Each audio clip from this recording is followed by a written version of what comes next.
I'm telling you guys, there is no easy game at AFCON anymore. There's no easy game. What another fantastic game in what is truly shaping up to be a fantastic and fabulous tournament in Ivory Coast. Egypt 2, Mozambique 2. Does that tell the full story? No, it doesn't. It seems like a million years ago that Mustafa Mohamed gave Egypt an early lead. And I tell you what, Salah has got some cheek claiming that as an assist, and I know they're going to give it to him as an assist. He's completely miscontrolled the ball. He was going to shoot himself, and then it's fallen to Mustafa, who said, listen, Mohamed, this is how you shoot.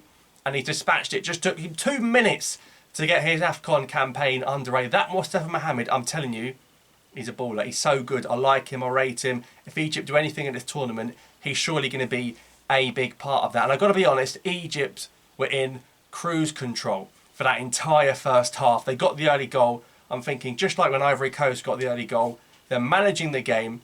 Not too much threat from Mozambique, apart from one instance at the end of the first half where Ait-Nouri made a fantastic save from his own defender. It would have been an own goal. He did really well to tip it onto the crossbar. But a couple of changes for Mozambique at half-time, and the Egypt team just got shocked almost. And there's some big question marks over some of that starting lineup.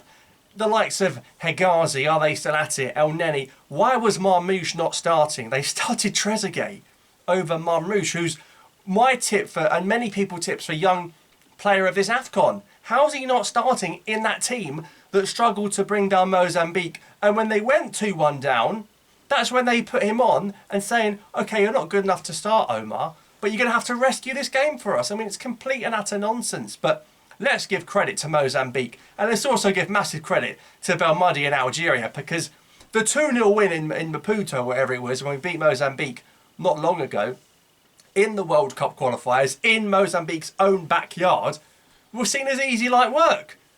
This is in a neutral ground. And Egypt have a late Salah pen to not lose the game.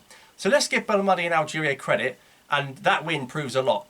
But the header for Mozambique to equalise was fantastic. And the second goal, you know what it was? It was the pace. Egypt, good defenders, but they're slow, they're heavy, they're not quick. You know, Abdul Monem, Hegazi, they were slow. One pass from Guima, the Chavez player, took their whole back four out. Don't take anything away from Belke for the finish. 2-1, and then you see 7 minutes go up, and you're thinking, okay, in which of those 7 minutes are Egypt going to get a pen? And it was the first. Well, actually, that was in the first, but Salah didn't kick it until about the 94th to 95th minute. But I will be fair, the referee didn't give the foul from what he saw. This is the first time we've seen VAR intervene at this tournament.